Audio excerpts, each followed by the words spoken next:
Hey y'all, it's your friendly neighborhood therapist. Now pay no attention to this blonde bombshell on top of my head. I am changing my hair color. But on any note, Caysen Allison trial update. And I'm doing this because I was up scrolling along, looking at today's or yesterday's news, and there was some very interesting things that came out in the trial yesterday. So let's get into it real quick. Now, first, before I even jump right on into it, on the last post I did about this, in which I was comparing the reactions and responses to this case versus Carmelo Anthony's, and to how the media pushed one nationally while the other pretty much stayed local until recently. Most of y'all didn't hear about that Allison case 3 years ago when it first happened. They knew in Texas, but nationally, it was not put out there like that. So let's not play. Y'all purposely chose to be obtuse about what that video was about. And granted, I was making the point about the race being a factor, but y'all purposely missed the point and purposely just wanted to be ignorant. And honestly, that's pretty much what happens nowadays often. But anyway, updates to this Allison case. So, yesterday in court, new evidence was submitted and jurors heard testimonies from four new witnesses on the fifth day of the Caysen Allison murder trial in Bell County, Texas. Now, as y'all know, Caysen Allison is on trial in the deadly on-campus stabbing of Joe Ramirez at Belton High School in 2022.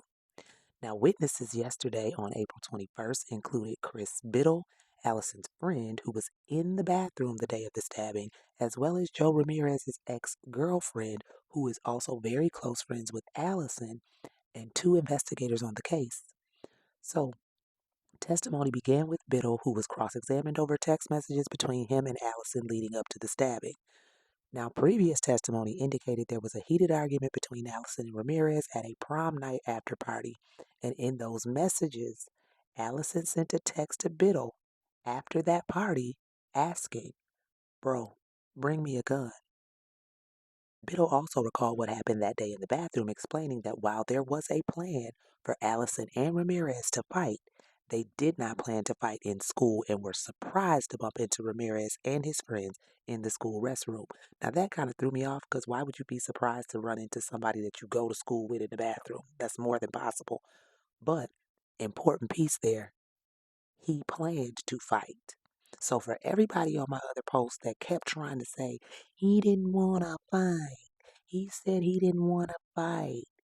Yeah, he didn't want to fight in the bathroom. He had every intention on fighting that day, though. So let's not pretend like it wasn't planned. And he didn't plan it. On any note, now Biddle said that they tried to leave the restroom, but Ramirez and his friends wouldn't let them. Four friends, okay? So video footage of the bathroom incident was shown in court yesterday, and it shows Ramirez punching Allison and then Biddle trying to step in but being hit by Josh Rios. Now, here's what though. That still takes away the other thing y'all kept saying, which was it was 5-on-1, 5-on-2. He was not by himself, he was with a friend. Now, 5-on-2 is still uneven, but it's still a difference.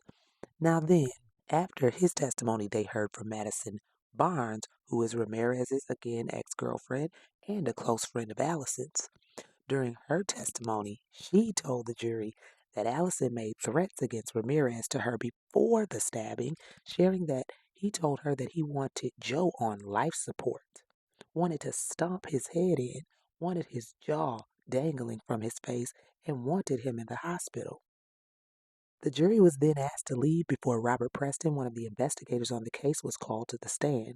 He shared that he got a search warrant for Allison's Snapchat, and the defense and prosecution went back and forth on the authenticity of that voice message being submitted as evidence, but Judge Faulkner accepted it after leaving to review it. So they played this recording in which Allison is explaining everything to an unknown person. And in that message, he claims that Ramirez and his friends pulled out a gun at the party after they got into the argument. Then he claimed Ramirez and his friends texted him talking about jumping him. But also in that recording, he is heard saying, We finna catch him tomorrow. And he ended the recording by saying, I'm going to send him to the hospital. Finally, the jury heard from Detective Robert Gatewood, who was one of the officers that went to Allison's house that day after they had gotten a call about a possible suspect. When they arrived, Allison's mom led them inside to the bathroom where he was heard by officers talking to someone on the phone saying, I did something at school, and asking them to come and take him to Waco, Texas. So he was getting ready to run. That audio was played to the jury, and they also saw photos from inside the house, which included a picture of Allison's white shoes splattered in blood. When he exited the bathroom, he was taken into custody, cooperating with officers and telling them, I was just trying to protect myself.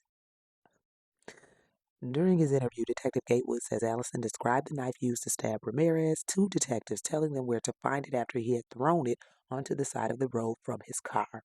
Now, testimony will resume Tuesday, and we will likely hear more. But here's what: there is no way this could be self defense. Even if he was jumped in that bathroom, it couldn't be self defense. In fact, it sounds a lot more like premeditated murder. Based off the audio recordings and the text messages, he had every intention of harming Ramirez. He wanted to put him in the hospital on life support. That's what he said. So, see, therein lies a major difference between this case and Carmelo's case. Right now, there is no way on earth that any of us, myself included, could possibly prove that Carmelo had intentions of harming Austin Metcalf. See, and that's why it is okay for some of us to believe that that was self defense because there's no way of knowing otherwise. Y'all are too quick to jump to he had intentions of harming him or he went there to harm him because he brought a knife. No. Do you know how many people carry knives and guns just as a form of protection? No intention of actually using it unless it becomes necessary to protect yourself. See how that works? So all of y'all got on my other post and acted a plumb dumb fool and just can't even grasp the fact that Carmelo could have been protecting himself. And now we know for a fact that Caysen Allison had intentions of harming Joe Ramirez. Ain't no question about that. Now I know a lot of y'all got on there and said, yeah, but we not defending Caysen Allison. He did it. Like, we not, it's not about that. It's about reactions and responses and the media's spin on things to make it look different based on race. Y'all can't keep denying that that's the case because it is. That being said, that's all I got for y'all. I hope y'all have a beautiful, wonderful rest of your evening, and I will holler at y'all later.